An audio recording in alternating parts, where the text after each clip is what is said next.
Lektion 1. Tidens gång.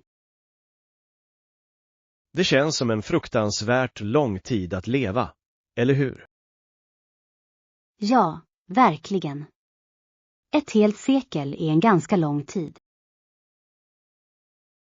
Tänk att man får gå igenom så många förändringar och händelser. Det skulle vara fascinerande att få se samhällets utveckling på nära håll.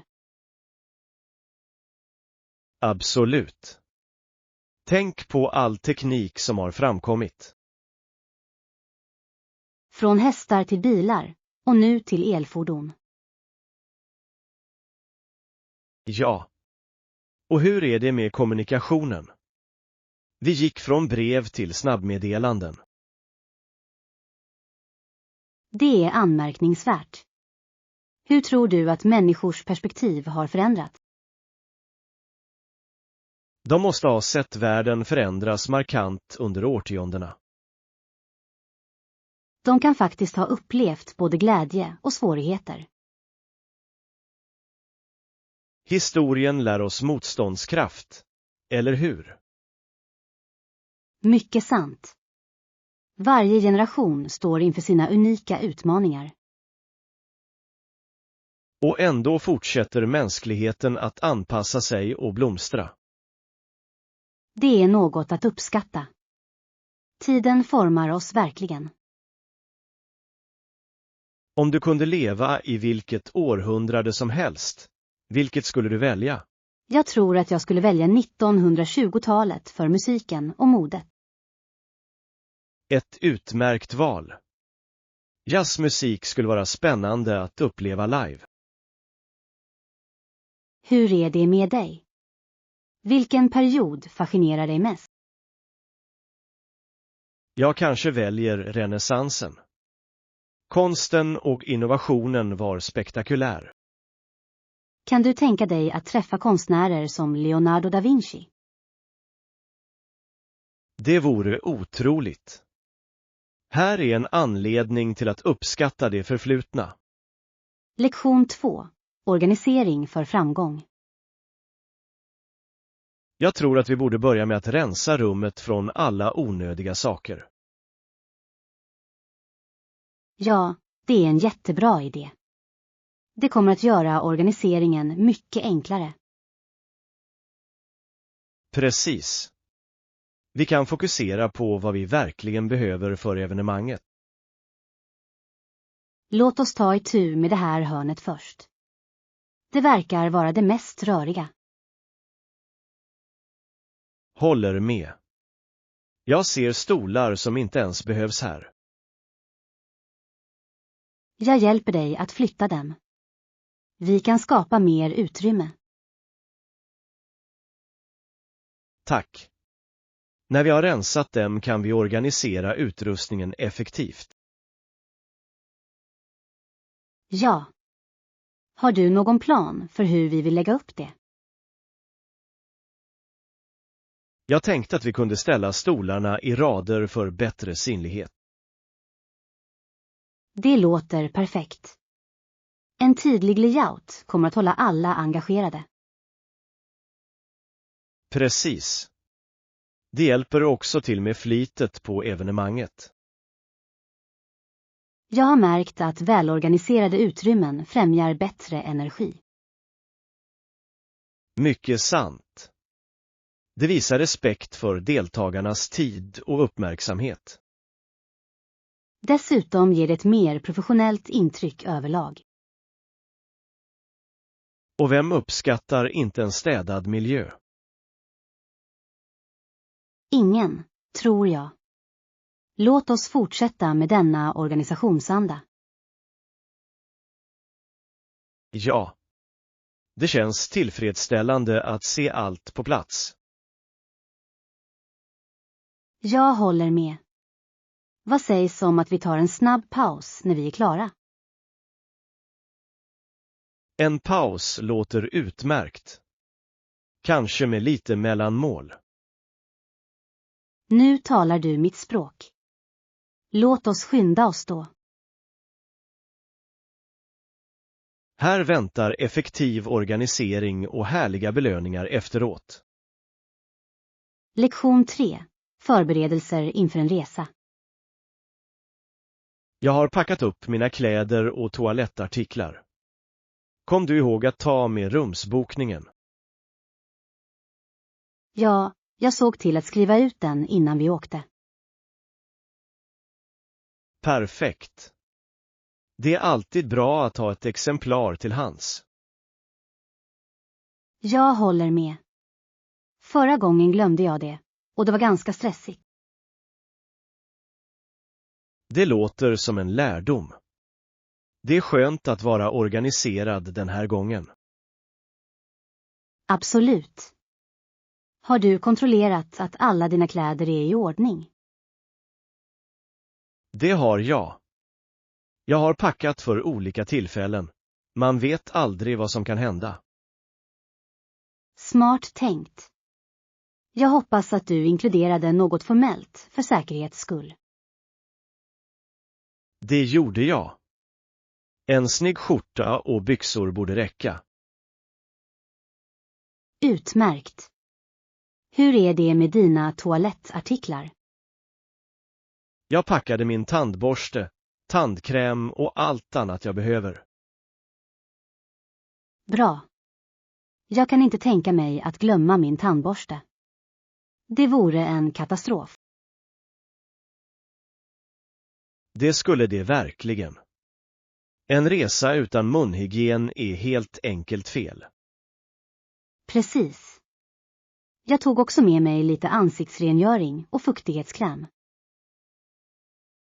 Att hålla huden fräsch är viktigt, särskilt när man reser. Ja. Med allt resande tenderar min hud att bli torr. Det är därför vi också måste hålla oss hydrerade. Absolut. Vatten är vår bästa vän på den här resan. Här väntar ett väl förberett äventyr. Lektion 4. Föräldraskap och media. Det är intressant hur media påverkar barns uppfattningar i verkliga livet. Ja, verkligen. Många menar att föräldrar kan hindra sina barn från att titta på olämpligt innehåll. De har verkligen en viktig roll i att vägleda vad deras barn konsumerar. Vilka strategier tror du att föräldrar kan använda? Att sätta tydliga riktlinjer för visning kan hjälpa. Öppna diskussioner om innehåll är avgörande. Jag håller med. Att uppmuntra barn att ställa frågor kan främja kritiskt tänkande. Precis. Att bara säga nej räcker ofta inte. Det är viktigt att barn förstår orsakerna bakom restriktionerna. Det tillvägagångssättet främjar förtroende och öppenhet mellan föräldrar och barn. Dessutom lär det barn att fatta välgrundade beslut allt eftersom de växer upp. Absolut. Mediekunskap är en avgörande färdighet i dagens digitala tidsålder. Har du sett några effektiva föräldraprogram som tar itu med detta problem? Ja. Vissa program erbjuder workshops som utrustar föräldrar med verktyg för att hantera media. De där workshoparna kan vara så givande. Ömsesidigt lärande leder ofta till bättre resultat. Och låt oss inte glömma att föregå med gott exempel. Just det. Om föräldrar förebilder är sunda medievenor är det troligt att barn följer dem. Några särskilda strategier planerar du att använda i ditt framtida föräldraskap? Jag vill definitivt skapa en medieplan för familjen, där jag balanserar skärmtid med utomhusaktiviteter. Det är en fantastisk idé. Här är hur man uppfostrar ansvarsfulla mediekonsumenter. Lektion 5. Reseförberedelser. Perfekt. Kom du ihåg några snacks till flygresan? Ja, jag tog med mig några granolabars och lite färsk frukt. Utmärkt val. Granola bars är alltid ett bra mellanmål på resan. Jag trodde det. De är lätta att packa och inte för kladdiga. Absolut. Är vi redo för en snackattack under flygningen?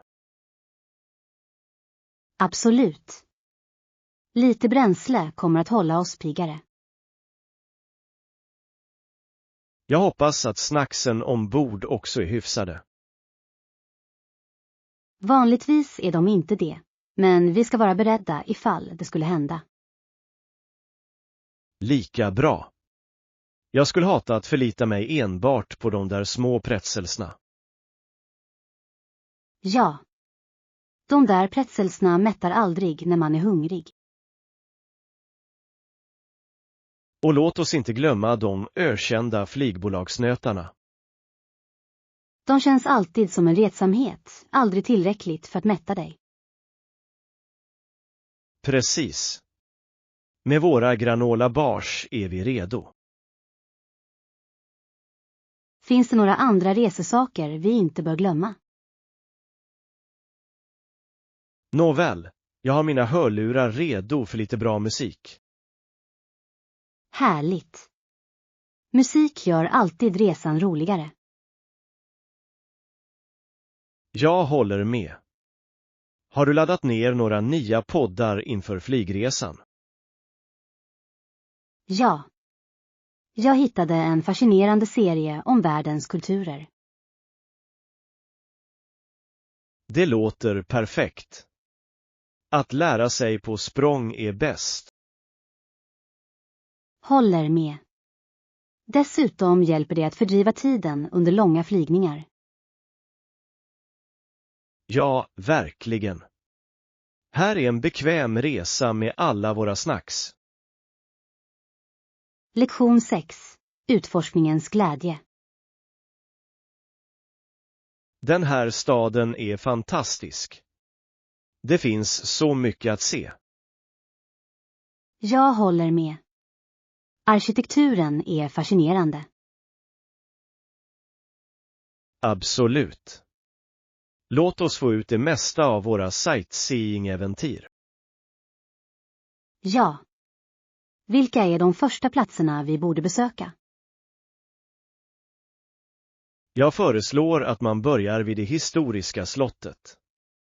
Jag har hört att utsikten är hisnande. Det låter perfekt.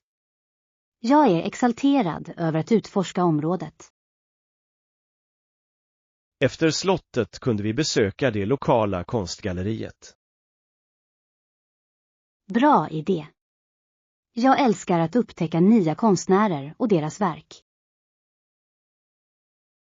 Och vi kan äta lunch på ett närliggande café efteråt. Perfekt. Det finns inget som att njuta av god mat efter en lång promenad. Precis. Jag ser alltid fram emot att prova lokala rätter. På tal om maträtter, har du någon favoritmaträtt som du hoppas hitta? Jag är nyfiken på att prova de berömda bakverken här. De där är ett måste. Jag hoppas att de är lika goda som alla säger. Efter våra äventyr möts vi i parken för en paus. Det låter härligt. En avkopplande plats att varva ner på efter en hektisk dag. Jag kan redan föreställa mig oss sitta på gräsmattan och njuta av utsikten. Och reflekterar över alla fantastiska sevärdheter vi sett. Här väntar en dag fylld med upptäcktsfärder och härliga överraskningar. Lektion 7. Kulinariska äventyr. Jag har funderat på att testa det där nya receptet du föreslog. Jag ska definitivt testa det snart. Jag är spänd på att höra hur det blir. Jag håller dig uppdaterad. Hur är det med dig? Kommer du också att försöka? Absolut. Jag skulle behöva lite kulinarisk inspiration. Hör av dig om du behöver några tips längs vägen. Jag uppskattar det. Vilken är din favoritdel av matlagning? Jag älskar kreativiteten som är inblandad. Det känns som en konstform. Det är det verkligen. Dessutom är tillfredsställelsen av en utsökt rätt oslagbar. Precis. Vad tycker du mest om när du lagar mat? Doften. Det är alltid så trösterikt när köket fylls med dofter. Ja. Det gör alla ivriga att smaka på det du skapar. Har du några speciella hemliga ingredienser du gillar att använda? Jag tillsätter alltid en nypa muskotnöt i mina soppor. Det överraskar alla. Det låter spännande. Det måste jag testa nästa gång. Du kommer att älska det. Matlagning handlar om att experimentera. På tal om experiment, skulle du vara intresserad av att vara värd för en matlagningskväll? Vilken utmärkt idé. Vi kunde bjuda in vänner och ha kul tillsammans. Ja. Lite vänskaplig tävling kan skapa lite spänning. Och massor av möjligheter att smaka. Här är vår nästa kulinariska äventyr tillsammans. Lektion 8. Vikten av punktlighet. Jag tror det är bäst att komma i tid eller lite tidigare för att slutföra pappersarbetet. Absolut. Att vara punktlig sätter rätt ton för mötet. Det visar också respekt för allas tid. Precis. Dessutom ger det lite förberedelse att komma tidigt. Ja. Några minuter för att samla tankar kan göra stor skillnad. Har du någonsin kommit sent och känt pressen? Tyvärr, ja. Det kan vara otroligt stressigt. Jag vet känslan. Du kommer in och alla är redan upptagna. Och sedan måste man komma ikapp samtidigt som man försöker verka lugn. Det är en fin balansgång. Jag föredrar att undvika det scenariot helt och hållet. Jag med. När planerar du att åka till mötet idag? Jag planerar att gå minst 30 minuter tidigare. Det verkar klokt. Jag ska sikta på detsamma. Toppen. Vi kan gå igenom våra anteckningar tillsammans innan det börjar. Det låter bra. Samarbete stärker alltid vårt självförtroende. Plus att vi kan ta en snabb kaffe på vägen. Utmärkt idé. En koffeinboost uppskattas alltid. Nu väntar ett smidigt möte. Skål för det. Låt oss göra ett gott intryck. Lektion 9. Samarbetsframgång.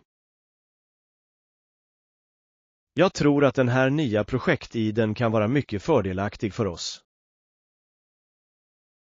Precis. Det verkar vara en win-win situation för båda parter. Jag håller med. Samarbetet skulle kunna leda till större exponering. Ja. Vi kan nå en bredare publik om vi slår samman våra ansträngningar. Det är just målet. Jag kommer att undersöka möjligheten att genomföra det omedelbart. Fantastiskt. Vilka steg planerar du att ta först? Jag kommer att utarbeta ett förslag för att tydligt beskriva våra idéer. Ett välstrukturerat förslag kommer säkerligen att hjälpa oss att kommunicera vår vision. Härnäst skulle jag vilja samla in feedback från några betrodda kollegor. Bra idé. De kanske ger oss insikter som vi inte har tänkt på. Precis. Olika perspektiv kan bara stärka vårt tillvägagångssätt. Jag är ivrig att se hur detta utvecklar sig. Jag med. Det känns redan lovande.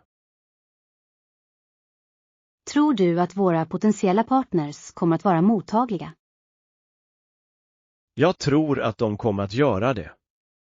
Våra idéer stämmer väl överens med deras uppdrag. Det är uppmuntrande. Låt oss förbereda oss för en lyckad presentation. Ja. Jag kommer att boka ett möte och hålla dig uppdaterad. Underbart. Jag uppskattar ditt initiativ och din entusiasm. Tack. Tillsammans kan vi uppnå storslagna saker. Här är vår gemensamma resa framöver. Skål för att skapa nya början och möjligheter. Lektion 10. Förberedelser inför ett äventyr. Jag kan knappt vänta på vårt backpacking-äventyr. De vackra landskapen kallar. Jag håller med. Naturen har ett sätt att föryngra sinnet. Och det är så prisvärt. Backpacking erbjuder verkligen mycket valuta för pengarna. Ja. Jag älskar hur vi kan utforska så många platser utan att ruinera oss. På tal om det, hur är det med att packa det nödvändigaste? Har du gjort en lista? Det har jag. Jag kommer att se till att inkludera lätta kläder och slitstarka skor. Utmärkt. Bra skor är avgörande för komfort på lederna. Absolut. Jag planerar också att packa en sovsäck för camping. Bra tänkt. En varm sovsäck kan göra hela skillnaden på natten. Jag får inte glömma en portabel laddare till telefonen heller. Ja. Att hålla sig uppkopplad är viktigt, särskilt för navigering. Hur är det med mat? Funderar du på att äta snacks för vandringen? Absolut. Jag ska packa lite trailmix och proteinbars. Perfekt. De där snacksen är inte bara bränsle utan också utsökta. Precis. Har du några speciella recept för campingmat? Det gör jag. Jag planerar att laga middagar i foliepåsar över lägerelden. Det låter härligt. Jag älskar mat som kräver minimal städning. Jag med. Låt oss hålla det enkelt och roligt. Här är en oförglömlig backpackingupplevelse fylld med vackra sevärdheter. Lektion 11. Maktens natur. Det är fascinerande att lära sig hur England inte hade absolut makt förr i tiden. Visst. Monarkin var mäktig, men den stod inför många begränsningar. Precis.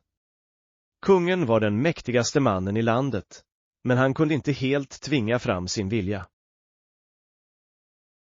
Det fanns maktfördelning, särskilt från parlamentet. Ja. Utvecklingen av den parlamentariska demokratin förändrade allt. Det är intressant hur makten har skiftat under århundradena. Absolut. Monarker var tvungna att förhandla med adelsmän och andra inflytelserika personer. Kan du föreställa dig spänningarna i rätten under den tiden? Jag kan bara föreställa mig. Politik måste ha varit otroligt komplex. Mycket sant. Det handlade inte bara om att styra, det handlade om att upprätthålla relationer. Och ibland kan dessa relationer bli fientliga. Ja, sannoliken. En kung var tvungen att vara både strateg och ledare. Vilka lärdomar tror du är från denna historiska kontext? Jag tror att det lär oss om vikten av samarbete inom styrning. Absolut. Makt bör balanseras för att förhindra missbruk. Precis. Historien visar oss att absolut makt kan leda till tyranni. Här handlar det om att förstå samhällsstyrning och dess utveckling genom historien. Lektion 12. Kostnaderna för bilägande. Jag fick nyligen veta att vissa exklusiva bilar kostar nästan $20,000 att köpa. Det är en rejäl summa. Det får en att tänka sig för 2 gånger innan man köper. Ja, visst. Och så finns det driftskostnaderna. Ja. Vilka är de typiska utgifterna förknippade med att äga en bil? Jag läste att det kan kosta ungefär $4,000 om året att driva den. Bara för underhåll, bränsle och försäkring, antar jag. Precis. Det räknas ihop snabbare än man kan tro. Det är därför vissa föredrar kollektivtrafik eller cyklar. Sant. Bilar är också ett betydande åtagande. För att inte tala om miljöpåverkan av bilkörning. Ja. Det är ett ämne som ofta dyker upp i diskussioner om hållbarhet. Tror du att folk blir mer medvetna om dessa kostnader? Jag tror det. Många verkar utforska elbilar eller hybridbilar. Elbilar kan vara ganska dyra i början, men de sparar bränsle. Precis. Dessutom har de ofta lägre underhållskostnader. Det är en win-win situation för både plånboken och planeten. Ja, visst. Har du någonsin funderat på att byta till ett elfordon? Det har jag. Jag tycker tekniken är fascinerande, men jag oroar mig för räckvidden. Det är ett vanligt problem. Laddinfrastrukturen förbättras dock. Sant. Det verkar vara ett bra tillfälle att överväga alternativ. Här är till välgrundade val och framtidens transporter. Lektion 13. Packning för äventyr. Hur är det med personliga saker som kläder? Har du packat allt du behöver? Inga personliga tillhörigheter. Jag behöver inte ta med extra kläder den här gången. Verkligen.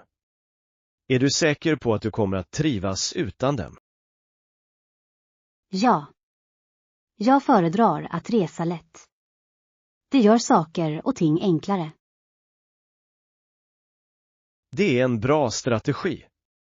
Jag packar ofta för mycket och ångrar det senare. Exakt. Hur många par skor tog du med dig? Bara 2. En för avslappnade utflykter och en för vandring. Smart val. Variation är nyckeln, men vikt är också en faktor. Jag håller med. Jag kan tänka mig att vandringsskor kan ta upp mycket plats. Det kan det. Men de är viktiga för våra äventyr. Hur är det med kläder? Tar du bara med dig det nödvändigaste? Ja. Några outfits för olika tillfällen räcker. Jag borde följa ditt exempel. Det är alltid jobbigt att bära på för mycket. Dessutom ger det oss mer plats för souvenirer. Det är en fantastisk poäng. Jag kan aldrig motstå en fin souvenir. Inte jag heller. Vi måste lämna lite plats i våra väskor. Här gäller att resa lätt och skapa fina minnen. Lektion 14. Valens resa. Du gjorde det du trodde på, och ibland är det rätt, ibland fel. Ja, varje val vi gör formar vår resa, eller hur? Absolut. Det är en del av att lära sig och växa. Jag reflekterar ofta över mina beslut. Jag önskar bara att jag hade vetat vissa saker tidigare. Det är en vanlig känsla. Efterklokhet ger oss klarhet. Ja, sannoliken. Om vi bara hade en kristallkula att se resultaten med. Det skulle göra livet mycket enklare. Men var skulle äventyret då vara? Sant. Det är osäkerheterna som gör livet intressant och oförutsägbart. Och den osäkerheten leder oss ofta till oväntade möjligheter. Precis. Några av mina bästa upplevelser kom från beslut jag tvekade att fatta. Jag kan relatera. Att kliva utanför sina bekvämlighetszoner kan vara givande. Ja. Även om det leder till misstag, lär man sig värdefulla saker av dessa misstag. Och varje lektion hjälper oss att navigera framtida utmaningar klokare. Minns du en gång när du var tvungen att göra ett svårt val? Ja, det gör jag. Jag var tvungen att välja mellan 2 jobberbjudanden en gång. Det låter svårt. Hur bestämde du dig? Jag följde min instinkt. Till slut visade det sig vara rätt val. Det är uppmuntrande. Att lita på sig själv kan leda till goda resultat. Precis. Här gäller det att tro på oss själva och våra val. Lektion 15. Förberedelser inför en måltid. Det är en bra idé att förbereda lättfördärvliga varor i förväg. Absolut. Det är ett smart drag för att undvika sista minuten-rusning. Precis. Jag ska se till att hacka grönsakerna idag. Det sparar oss tid imorgon. Gillar du att laga mat med färska ingredienser? Jag älskar det. Färska ingredienser förhöjer alltid smaken på rätter. Jag håller med. Vilka grönsaker planerar vi att använda? Jag tänkte på paprika, zucchini och körsbärstomater. Fantastiskt! De kommer att komplettera pastan vackert. Och vi får inte glömma örterna. Färsk basilika och persilja är ett måste. Ja. Färska örter kan lyfta vilken måltid som helst till nästa nivå. På tal om färska varor, hur snart bör vi köpa ingredienserna? Jag rekommenderar att köpa dem dagen innan, bara för att vara säker på att de är färska. Bra idé. Jag ska lägga till det på min shoppinglista. Vilka andra förberedelser bör vi överväga? Vi bör också duka bordet tidigt. Det skapar en välkomnande ton. Sant. Ett fint dukat bord bidrar till middagens stämning. Jag blir jättetaggad på den här middagsbjudningen. Jag med. Det kommer att bli en trevlig kväll med god mat och trevligt sällskap.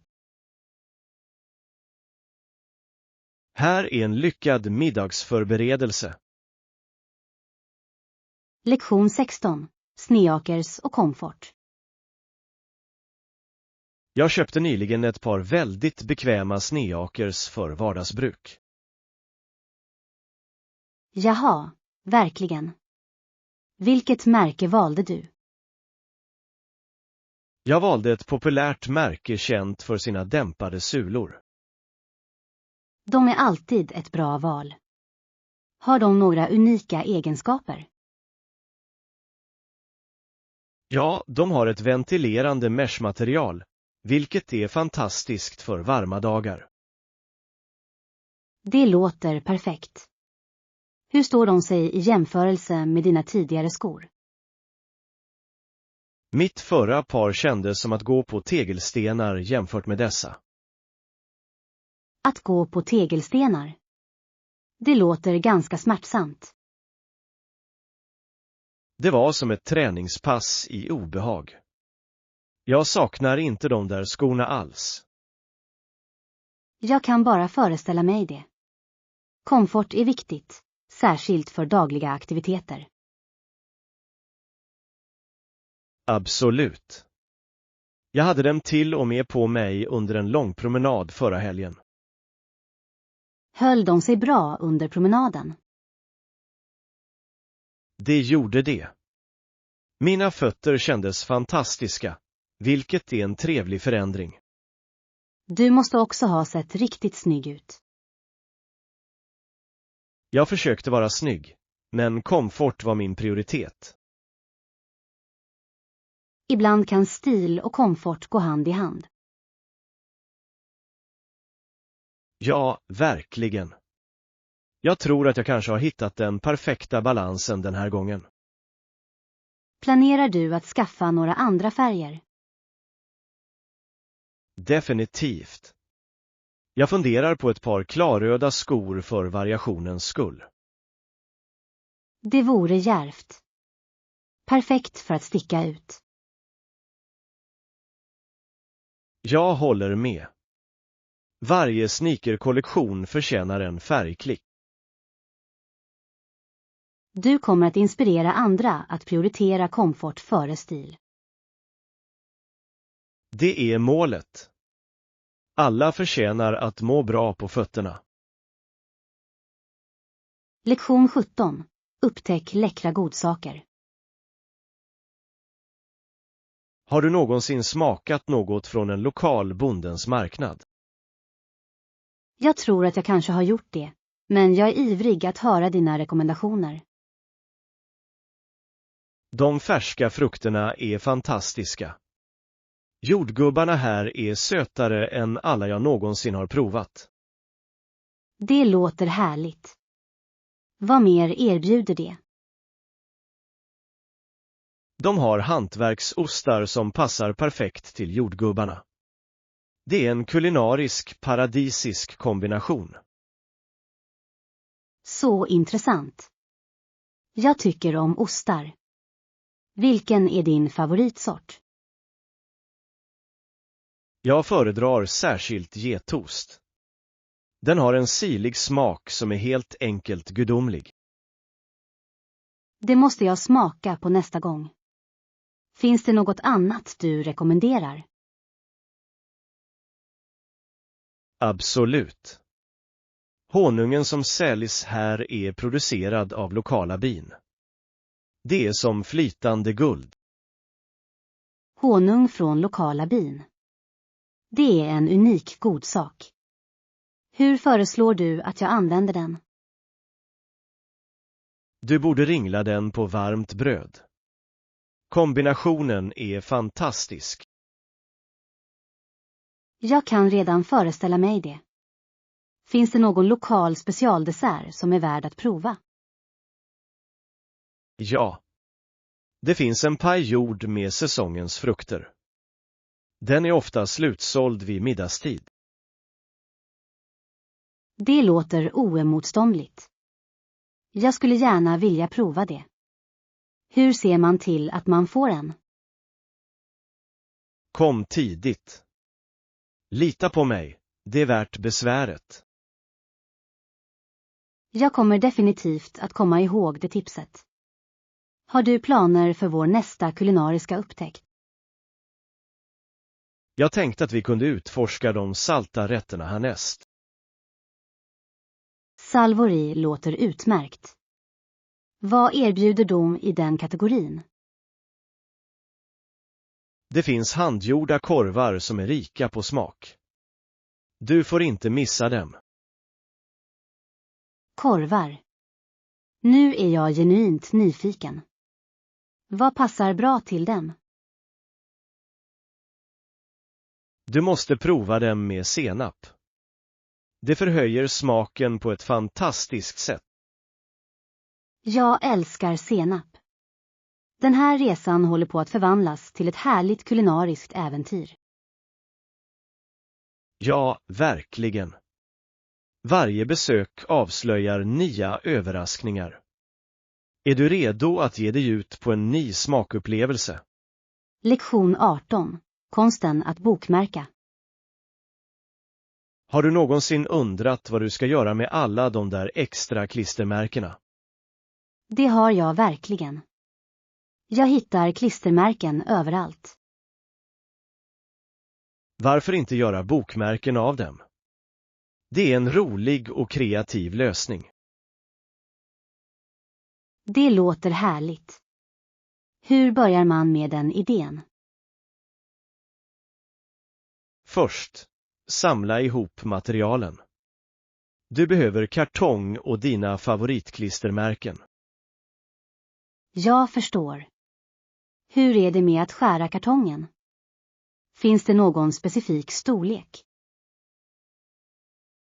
Vanligtvis skär jag mina i rektanglar som är ungefär 5 cm breda och 6 cm höga.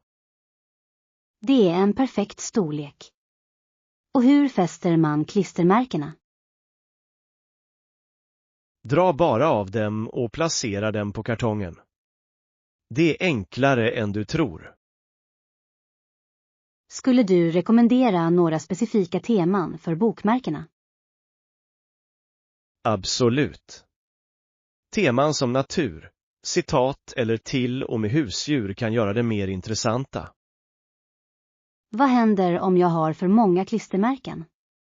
Kan jag kombinera flera teman? Absolut. En blandning kan skapa en unik och lekfull look. Det är en fantastisk idé.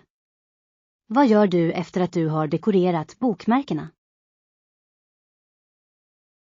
När de är dekorerade laminerar jag dem för att göra dem mer hållbara.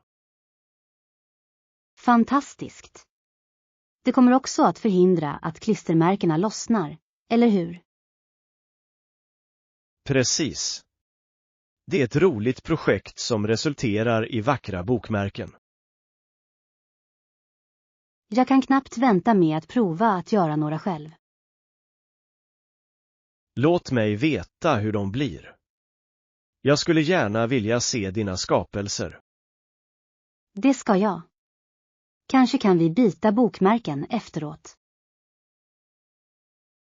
Det låter som en utmärkt plan. Det kommer att bli ett roligt utbyte. Jag är redan exalterad. Bokmärkesdekorering blir min nya hobby. Jag tror att du kommer att njuta av varje ögonblick av det.